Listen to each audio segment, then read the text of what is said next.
Hey guys, welcome back to my channel where I talk about the NWSL, women's soccer, just soccer, only soccer. In this video slash podcast, I originally planned to watch and cover Lyon's match against Fleury. This was going to be Olympique Lyonnais' first match of their regular season, but as of now, DAZN has it locked and I can't watch it without a subscription.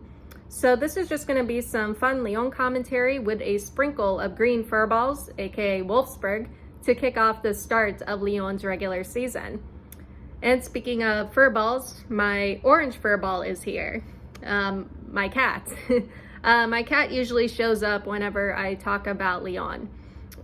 He probably thinks he's a lion, but really he's just a big orange furball who's scared of salamanders.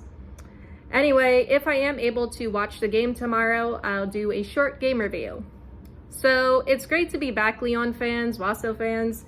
I did say I was going to continue covering Lyon after their loss in the Champions League final, and honestly, I've been looking forward to them for months now, especially since there's been many changes to the team.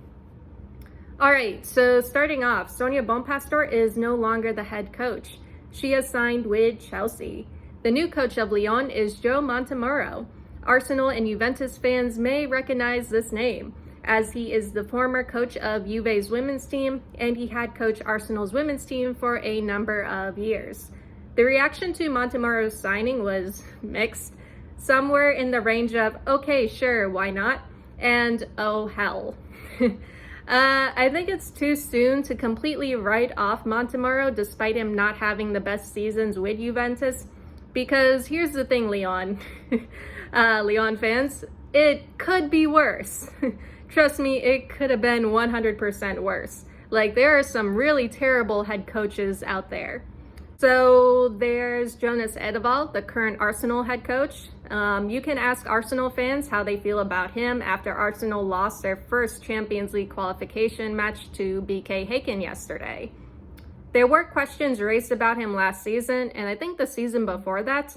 But if I'm being honest, if Arsenal fails to qualify for the Champions League again, Arsenal should consider giving Edeval the sack. But personally, I'm a Wolfsburg fan, and we have to deal with Tommy Stroot. Tommy Stroot, who was supposed to leave at the end of this season, has extended his contract to 2027. And I wouldn't wish Tommy Stroot or Jonas Edeval on my worst enemies, with the exceptions of PSG, Bayern Munich, and Barcelona. So since I'm pretty familiar with Stroot last season wasn't good for Wolfsburg, and now this season, yes, it's still him, but it's also some of the Wolfsburg players not giving / not performing at their very best and just being overall inconsistent.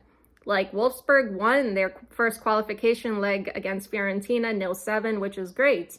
But the problem is whether they'll maintain this momentum or turn off like I do when asked for commitment. Hypothetically, if Tommy Stroot, with his terrible tactics and favoritism, was somehow magically selected by the grace of Satan to be the head coach of Lyon, I don't even think the Lyon players will allow things to get that bad.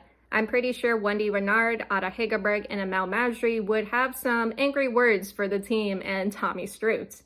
There's also Mauro. After I retweeted this picture, someone commented that Mauro seems to be good at this activity. Yeah, I have no comment to that. So yeah, this is part of the reason why I'm not too worried about Montemurro yet, especially since there's like even worse coaches out there. But still, he has a lot to prove, and the expectations are very high. Montemurro has just been given the best and most decorated women's team in the world. He better do well, or else Mauro. Not only did Sonia Bonpastor leave, but Grege Mbach would leave for PSG. Delfine Cascarino and Pearl Moroni would leave for the San Diego Wave. Yeah, that really sucked. And while I may have questions when it comes to Lyon's back line this season, I think Lyon as a whole will still be okay. Yes, these were very important players, but Lyon still has players who can fill those roles and positions.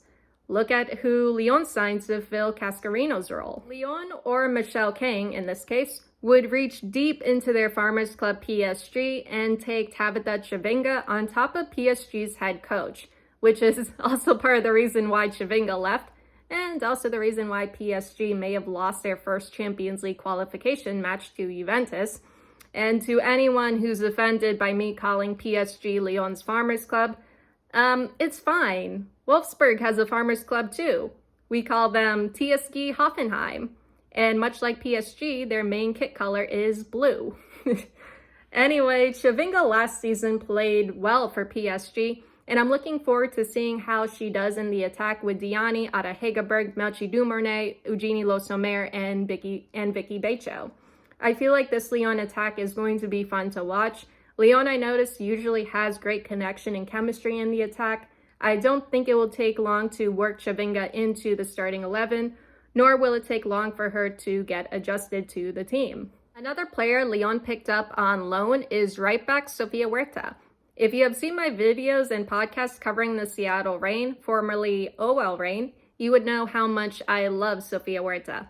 Huerta is a cool player. She's known for her crosses and services. One of my favorite quotes about Huerta came from the Seattle Reign coach, Laura Harvey. She said, "Huerta has more crosses than the Catholic Church." Huerta is pretty straightforward in terms of strategy. She's going to yeet the ball into the box, and all the Lyon attack has to do is connect and put the ball in the goal. Ada Hegerberg is going to have a fun time with Huerta. It's also going to be really funny if Huerta is the one to do corner kicks and set pieces. Lyon just has to get on the end of those. Like, I'm just imagining all the Lyon players getting in the box and trying to connect with Huerta's crosses or services. But I will be honest though, Huerta seems to be experiencing a bit of a slump. I noticed her crosses and services aren't as accurate or on point when compared to past seasons at the Reign. On the upside though, Lyon are usually good when it comes to supporting one another in the attack, so we could see better connection between Huerta and the Lyon attack. I would also like to see Huerta getting involved in Lyon's build-up plays too, and not rely so much on crosses and services. I'm interested to see how or if she'll be able to adapt to Lyon's quick pace and touches in the attack. And since we're on the topic of Sofias, Lyon signed Danish defender Sophie Svava from Real Madrid.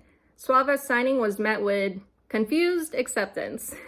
I think she'll be okay at Lyon. Real Madrid used her interchangeably in the backline and midfield. However, I think Svava may have been brought on to replace Pearl Moroni. I guess Lyon could put her in the midfield too, if she has good defending ability and can help Lyon when it comes to control and recovering possession.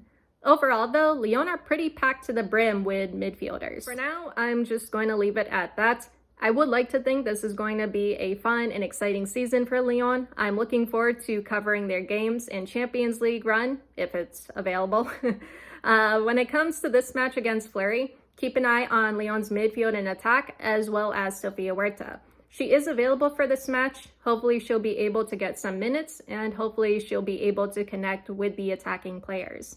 Anyway, that is all I have for you guys today or tonight, and I'll see you all in the next one. Later.